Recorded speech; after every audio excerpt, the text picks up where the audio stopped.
Hi friends, ഇന്ന് ഞാൻ ചെയ്യാൻ പോകുന്ന വീഡിയോ നെയ്യപ്പമാണ്. അപ്പോൾ അതിന് വേണ്ട ഇൻഗ്രീഡിയൻസ് എന്തൊക്കെയാണെന്ന് നോക്കാം. പച്ചരി 1.5 കപ്പ്, മൈദ 3 ടേബിൾ സ്പൂൺ,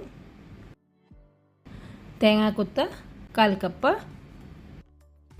ശർക്കര 200 ഗ്രാം, കറുത്ത എള്ള് 1 ടീസ്പൂൺ, ഏലക്ക 6 എണ്ണം, നെയ്യ് 2 ടേബിൾ സ്പൂൺ.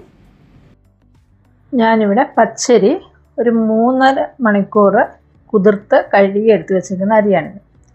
പിന്നെ ഒരു 200 ഗ്രാം ശർക്കര എടുത്ത് 3/4 കപ്പ് വെള്ളത്തിൽ ഉരുക്കിയെടുത്ത് അരിച്ച് വെച്ചേക്കുന്നതാണ്.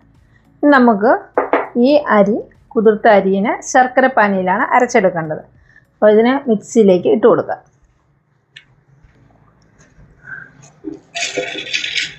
പകുതിയായിട്ട് ഇട്ട് കൊടുക്കാം. അതിൻ്റെ കൂടെ കുറച്ച് മൈദയും കൂടെ ഇട്ട് കൊടുക്കുക. നമ്മൾ വെള്ളം ചേർക്കാതെ ഈ ശർക്കര പാനിയും കൊണ്ടാണ് നെയ്യപ്പത്തിന് അരയ്ക്കുന്നത്. നമുക്കിതൊന്ന് അരച്ചിട്ട് വരാം. അരയ്ക്കുമ്പോൾ തരിതരിപ്പായിട്ട് അരയ്ക്കണം. ഫൈൻ പേസ്റ്റ് ആകാതെ ചെറിയൊരു തരിതരിപ്പോട് കൂടി വേണം അരച്ചെടുക്കാൻ. ഞാനിവിടെ അരച്ചു കൊണ്ടുവന്നിട്ടുണ്ട്. ഇതുണ്ട്. ഇങ്ങനെ അരച്ച് കഴിയുമ്പോഴേക്കും നമ്മൾ തൊട്ട് നോക്കുമ്പോൾ ചെറിയൊരു തരിതരിപ്പ് കാണണം. അത്രേ ഉള്ളൂ. നമുക്ക് ഈ പാത്രത്തിലേക്ക് ഒഴിച്ചു കൊടുക്കാം.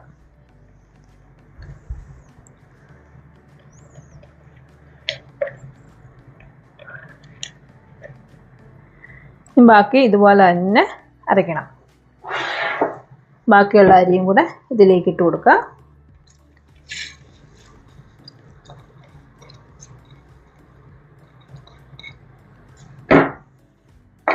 പിന്നെ വേണ്ടത് ബാക്കിയുള്ള മൈദ, പിന്നെ 2-3 ഏലക്കയുടെ കുരു തന്നെ എടുത്ത് വെച്ചേക്കുന്നത് അതും കൂടി ഇതിനകത്തേക്ക് ഇട്ട് കൊടുക്കും. ഇനി നമുക്ക് ബാക്കിയുള്ള ശർക്കര പാനി ഒഴിച്ച് ഇതൊന്ന് അരച്ചെടുക്കണം. ഞാൻ ബാക്കിയോടെ അരച്ചു കൊണ്ടുവന്നിട്ടുണ്ട്. അത് ഇതിലേക്ക് ഒഴിച്ചു കൊടുക്കാം.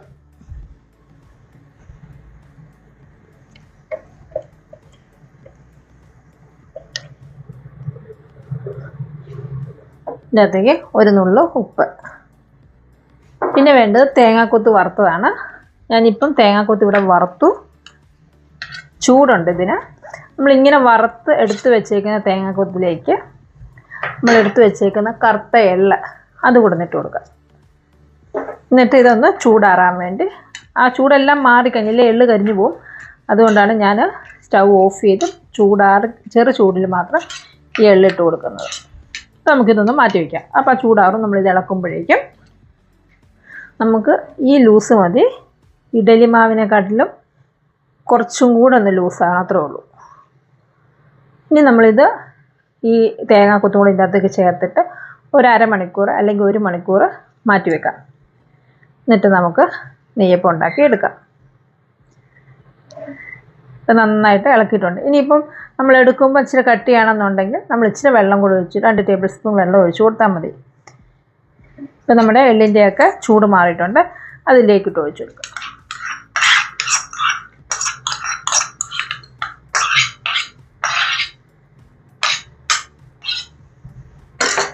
ഒന്നുകൂടെ ഇളക്കി വെക്കാം.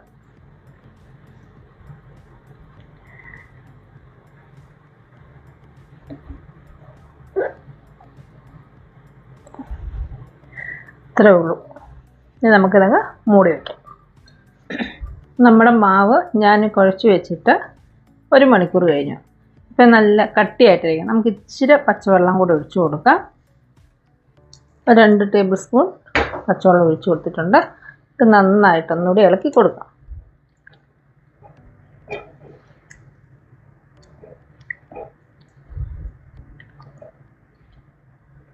ഇപ്പം നന്നായിട്ട് ലൂസായിട്ടുണ്ട്. നമുക്കൊരു ചീനച്ചട്ടി വെച്ചിട്ട് എണ്ണ ഒഴിച്ചു കൊടുക്കാം. ചീനച്ചട്ടിയിലേക്ക് എണ്ണ ഒഴിച്ചു കൊടുക്കാം.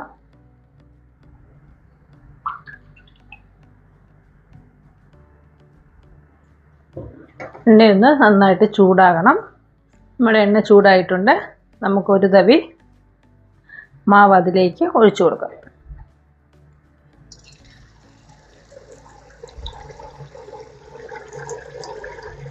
നമ്മളൊന്നും ചെയ്യണ്ട, തന്നെ പൊങ്ങി വരും.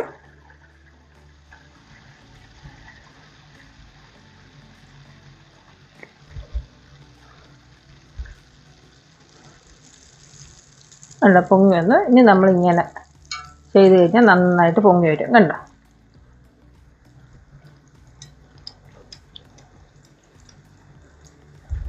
നമുക്കൊന്ന് മറിച്ചിട്ട് കൊടുക്കാം.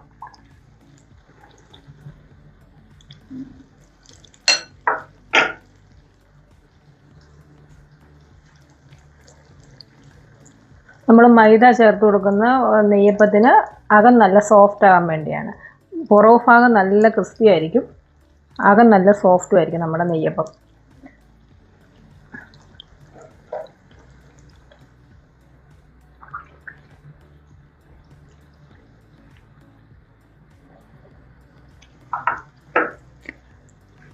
നമ്മൾ മീഡിയം തീയിലിട്ട് വേണം വറുത്തെടുക്കാൻ. ശർക്കരയുള്ള മധുരം ആയതുകൊണ്ട് പെട്ടെന്ന് തന്നെ കരിഞ്ഞു കിട്ടും. നമ്മുടെ നെയ്യപ്പം എടുക്കാറായിട്ടുണ്ട്. രണ്ട് സൈഡും നല്ല ബ്രൗൺ കളറാകണം. നമുക്കിതങ്ങ് എടുക്കാം.